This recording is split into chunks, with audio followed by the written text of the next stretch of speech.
a deep breath. There's a hair stuck to my finger. Hi guys, welcome back to What Fuels a Dancer. My name is Leah. I am a professional ballet dancer and a certified nutrition health coach. On this channel, we talk about nutrition as well as health and wellness for dancers inside and outside of the studio. So today we are going to talk about what makes up a healthy dancer. So if you want to follow along, be sure to like this video and keep watching.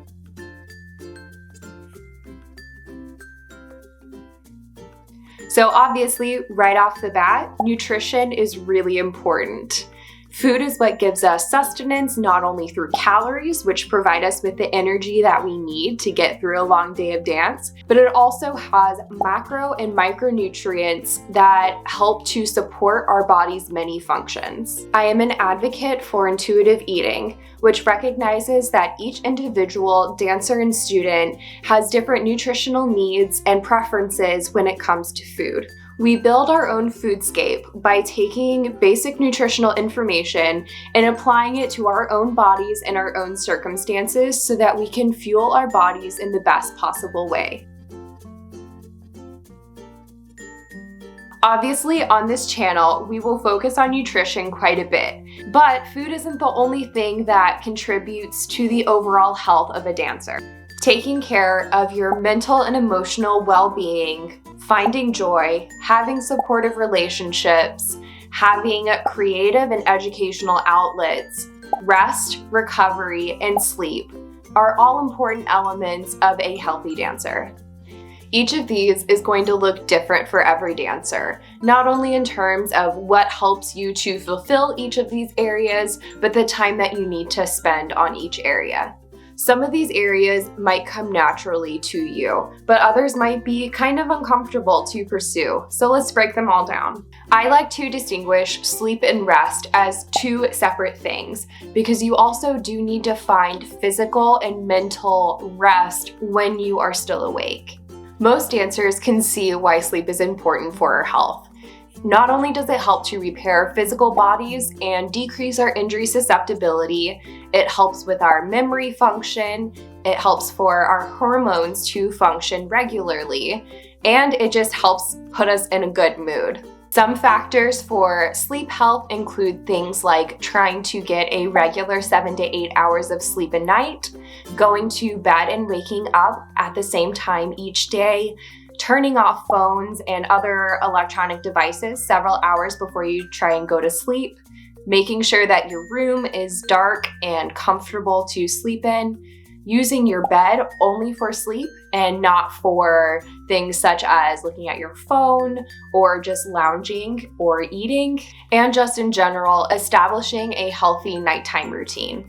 So, rest and recovery are vital for our physical bodies to heal and to repair itself. But it also helps us to cope with stress and keep us from getting burnt out from dance. And rest and recovery will look different for everyone. For me, I absolutely love to take Epsom salt baths, ice when I need to, put my feet up on a wall, and I like to have a really nourishing dinner. And that's my way of taking care of myself after class and rehearsals all day.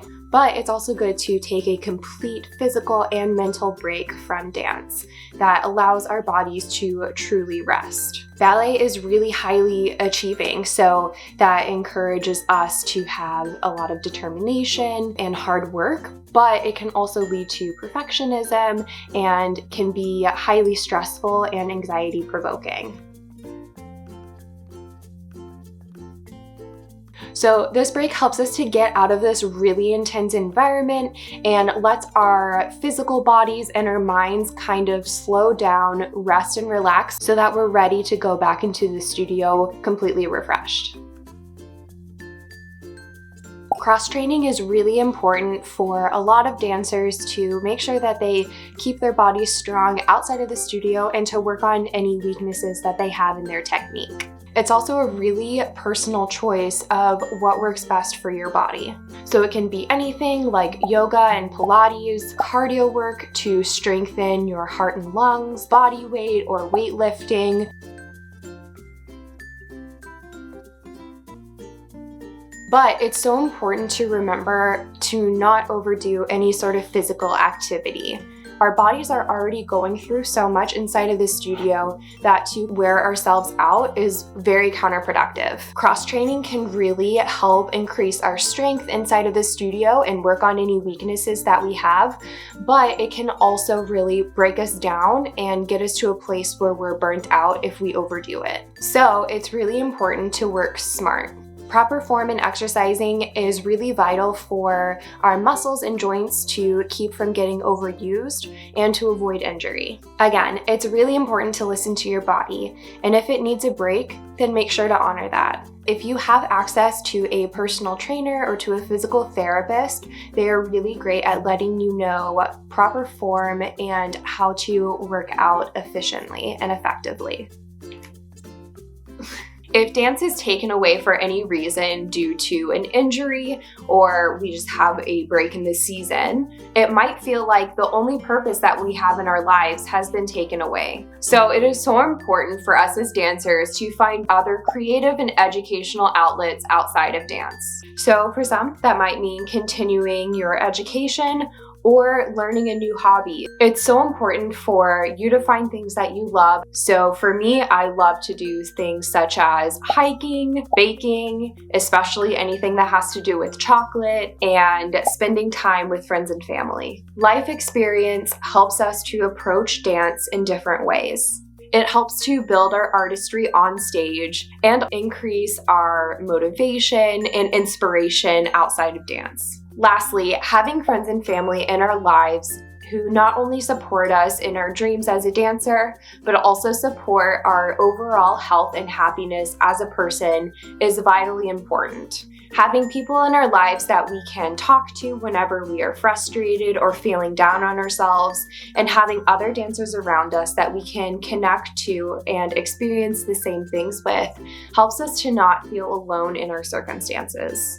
Supportive relationships help us to reduce our own stress, but they also help us feel validated, heard, and understood. It is so meaningful to have people in the audience who you know are there to love and support you no matter what. So, which areas of a dancer's health come easiest to you, and which ones do you feel like you need to work on? I have a blog post linked down below that recaps everything that we talked about here in this video. Make sure to hit the thumbs up button and subscribe if you want to follow along and make sure that you don't miss a video. As always, if you want to learn more about me and what I do, head over to my website or social media pages linked down below. And I will see you all in my next video. Bye guys. Do you want to come say hi to the camera? Say hi.